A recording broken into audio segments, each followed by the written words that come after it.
오늘 우리가 함께 공부할 시는 백석의 여승이라는 시인데요.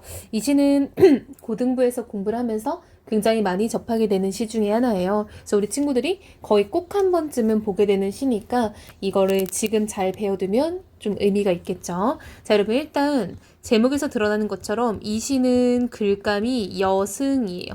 여자 스님이란 뜻이죠. 과연 여자 스님을 이제 소재로 해서 무슨 이야기를 하는지 우리가 한번 눈여겨 읽어봅시다. 여승은 합장을 하고 절을 했다. 자, 여러분. 화자가 관찰하고 있는 주된 시적 대상은 바로 여승이다라는 거 알 수 있어요. 이 사람은요. 합장을 하고 절을 했다라고 해서 이거 충분히 승려가 수 있는 행동이죠. 그래서 여승의 행동을 관찰해서 묘사하고 있다라는 거 알 수 있겠죠. 근데 그 여승에게서는 가지치의 냄새가 났대요. 여러분 가지치가 친구들이 뭔지 정확히 모르겠죠. 산나물의 일종인데 뭐 곰치, 가지치 이런 산나물이에요. 근데 그거는 뭐 그렇게 중요한 건 아니고요. 그런 여승의 모습을 후각적인 이미지를 통해 나타내고 있다. 이 정도는 체크하면 좋겠죠. 자, 쓸쓸한 낯이 옛날같이 늙었대요. 아, 누구의? 여승의 쓸쓸한 낯이. 여러분, 이 쓸쓸하다는 건 화자의 주관적 인식이잖아요. 화자는요, 여승의 얼굴이 쓸쓸해 보인 거예요. 화자의 주관적인 인식이에요. 그러니까 이거는 여승이 말한 건 아니잖아요. 그쵸? 근데 옛날 같이 늙었다라는 거는, 이 사람이 여승을 처음 본 게 아니라 구면인가? 하는 생각을 좀 할 수 있겠죠. 즉, 화자와 대상이 초면은 아니다 라는 걸 우리가 캐치할 수 있겠네요. 자, 나는 여러분 나라는 말이 나오면 시적 화자가 겉으로 드러나 있다라고 했죠. 그래서 우리가 이런 거를 겉으로 드러난 시적 화자라고 하죠. 자, 나는 불경은 여러분 불교의 경전이에요. 불경처럼 서러워졌대요. 여러분 우리가 이런 말이 왜 나오나 쌤이 한번 고민을 해본 적이 있거든요. 여러분 이 불경이라는 건 불교의 경전인데 불교에서는 기본적으로 세상을 고통의 바다라고 인식해요. 그러니까 세상을 고통의 바다라고 인식한다는 거는 세상살이가 힘들다. 세상은 온통 고통과 슬픔으로 가득하다라는 인식이 있는 거잖아요. 그러니까 여기서 불경처럼이라는 말을 쓴 거 아닐까 싶어요. 서러워졌다라는 거는 화자의 감정인 거죠.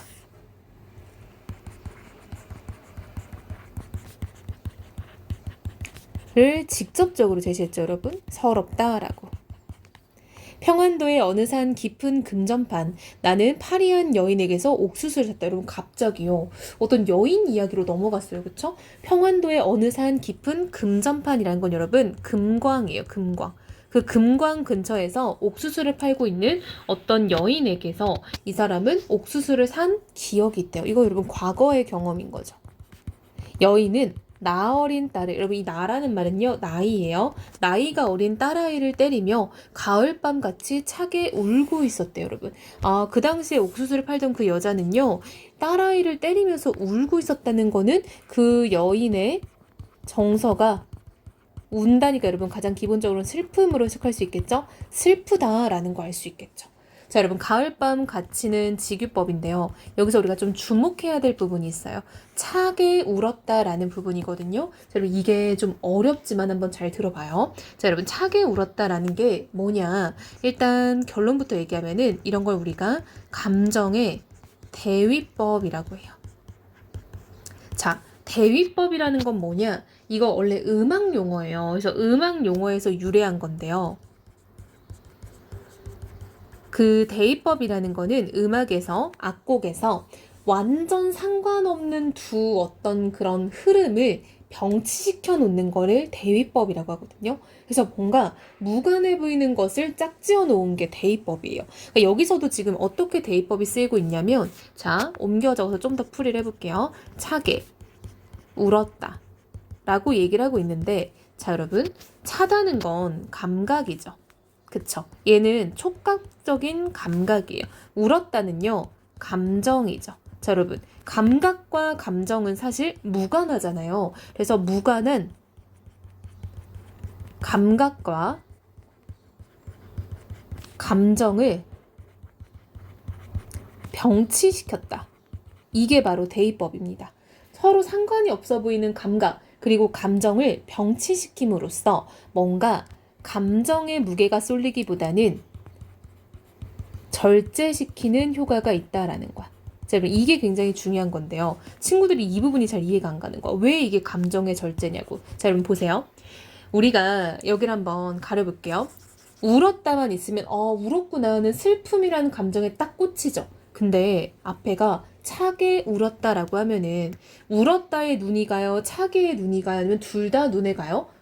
둘 다 보이는 거죠. 그러다 보니까 이게 감정이 어디 하나에 쏠리지 않고 서로 분산된다라는 거예요. 이렇게 시선이 분산된다 라는 게 중요한 거예요. 그래서 이런 걸 우리가 감정의 대입법이라고 하고요. 감정의 절제 효과가 있다라고 합니다. 자, 섣벌같이 나아간 지아비를 기다려. 여러분, 섣벌은요, 일벌이에요, 일벌. 그 꿀벌 할 때 그 벌이에요. 가치는 지규법이죠. 즉 벌을 받다는 게 아니라 마치 지아비, 여러분 이것도 아버지 이러면 안 돼요. 남편이죠. 남편은 일벌처럼 나갔는데 돌아오지 않고 10년이 흘렀대요. 남편은 돌아오지 않고 어린 딸은 도라지꽃이 좋아 돌무덤으로 갔대. 여러분 어린 아이가 돌무덤에 갔다는 건 무덤가에 가서 노는 거 아니죠? 그거 졸라 무서운 거잖아. 즉 무덤으로 갔다는 건 뭐야? 죽었다라는 얘기를 하는 거죠. 근데 여기서 뭐라고 하냐면 도라지꽃이 좋아서 그 도라지꽃을 만나러 무덤가에 갔다. 이런 걸 우리가 미화법이라고 해요. 그래서 이건 지금 죽음이라는 굉장히 부정적인 소재를 미화해서 표현을 하고 있다라고 볼 수 있습니다. 상꿩도 설게 울은 슬픈 날이 있었다. 여러분, 상꿩도 설게 울었대요. 여러분, 상꿩은 동물이니까 우리가 문학에서는 동물은 감정을 못 느낀다라고 정의를 내려요. 근데 이러한 꿩이 설게 울었다. 설게는 서럽게겠죠? 자, 서럽게 울었다는 거는 꿩 자체의 감정이 아니라 화자의 감정을 이입한 결과라고 봅니다. 화자의 감정이입, 다른 말로는 감정투영인데요. 이러한 대상을 우리가 객관적 상관물이라고 하죠. 그래서 여러분 이 부분은요. 여기다 밑줄 쫙 쳐서 다음과 같은 표현기법이 쓰인 것, 쓰이지 않는 것으로 문제 맨날 나오니까 감정이입을 찾는 방법은 꼭 익혀놔야 돼요. 이렇게 자연물이나 사물처럼 원래는 감정을 못 느끼는 애들을 가져와서 감정 표현을 하고 있다. 그럼 우리가 그거를 감정이입이라고 합니다. 즉 서럽게 우르는 화자의 감정이에요. 자, 그런 슬픈 날이 있었고요. 산절의 마당 구석이죠. 귀라는 건 마당 구석에 여인의 머리카락이 눈물방울과 같이 지규법이죠. 떨어진, 여러분 하강적 이미지죠. 떨어진 날이 있었대요. 여러분 머리카락이 떨어질 게 뭐야? 머리카락이 이제 깎여서 떨어지는 거죠. 즉 보니까 여러분 갑자기 초반에 여승 얘기를 하다가 갑자기 어떤 여인에게서 내가 옥수수를 산 얘기를 하더니 나중에는 그 여인의 머리카락이 절의 구석탱이에서 떨어졌다는 거야. 아, 여인 이꼴 누구예요? 여승이었던 거죠. 여기서 우리가 그 연결고리를 찾아야 돼요. 여인은 이꼴 여승이고요. 이 사람은 이미 여승이 된 지금 모습을 앞에서 제시하면서 들어가고 있죠. 자, 현재에 가까운 과거예요. 현재 여승이 된 그 여자에 대해서 내가 과거의 기억을 떠올린 거예요.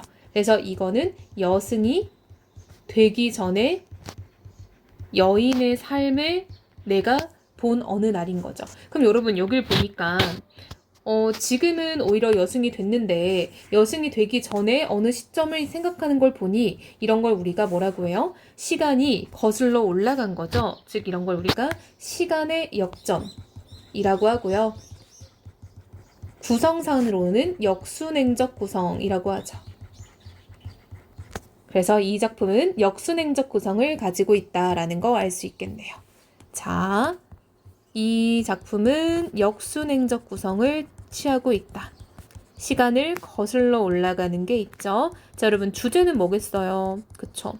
여승의 삶에 대한 화자의 연민이라고 할 수 있겠죠.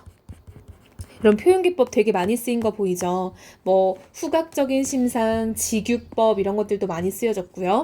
그리고 감정의 대입법이라는 어려운 부분도 있고 이런 것들을 친구들이 잘 정리해서 공부하면 좋을 것 같아요.